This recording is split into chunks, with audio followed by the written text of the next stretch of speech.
আসসালামু আলাইকুম। আজকের ভিডিওতে শিখব একটি খুব গুরুত্বপূর্ণ concept, control flow in Dart. এই ভিডিওতে আমরা বুঝব কন্ট্রোল ফ্লো কি, কেন দরকার এবং ডার্টে কন্ট্রোল ফ্লো এর কতগুলো টাইপ আছে। চলুন শুরু করি।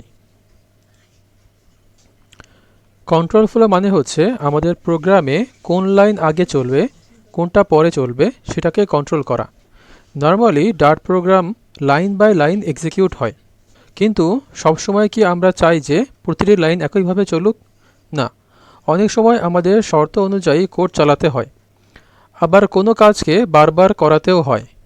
এই প্রক্রিয়া হলো কন্ট্রোল ফ্লো। তাহলে আমাদের এখন প্রশ্ন হলো কন্ট্রোল ফ্লো কেন শিখব? যদি কন্ট্রোল ফ্লো না থাকতো তাহলে আমাদের প্রোগ্রাম শুধু উপর থেকে নিচের দিকেই চলতো।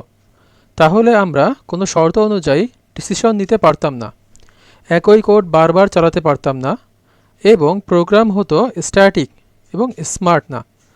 কন্ট্রোল ফ্লো থাকার কারণেই আমরা কোডকে ইন্টেলিজেন্ট করতে পারি, যেমন এজ চেক করা, লগ ইন ভ্যালিড কিনা দেখা বা লুপ চালিয়ে 1 থেকে 100 পর্যন্ত প্রিন্ট করা।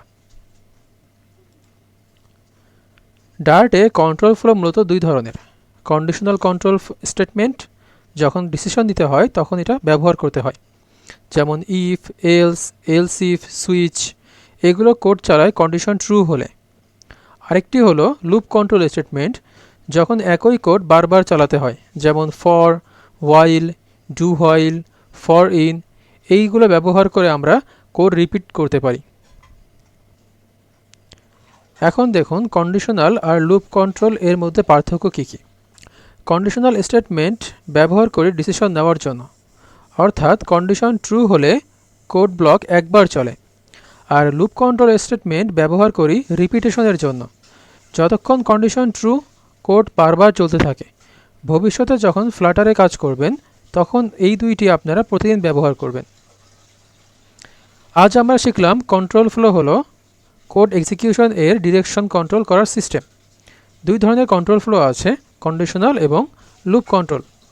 কন্ডিশনাল কন্ট্রোল স্টেটমেন্ট দিয়ে ডিসিশন নেওয়া হয় আর লুপ কন্ট্রোল স্টেটমেন্ট দিয়ে কোড বারবার চালানো হয়।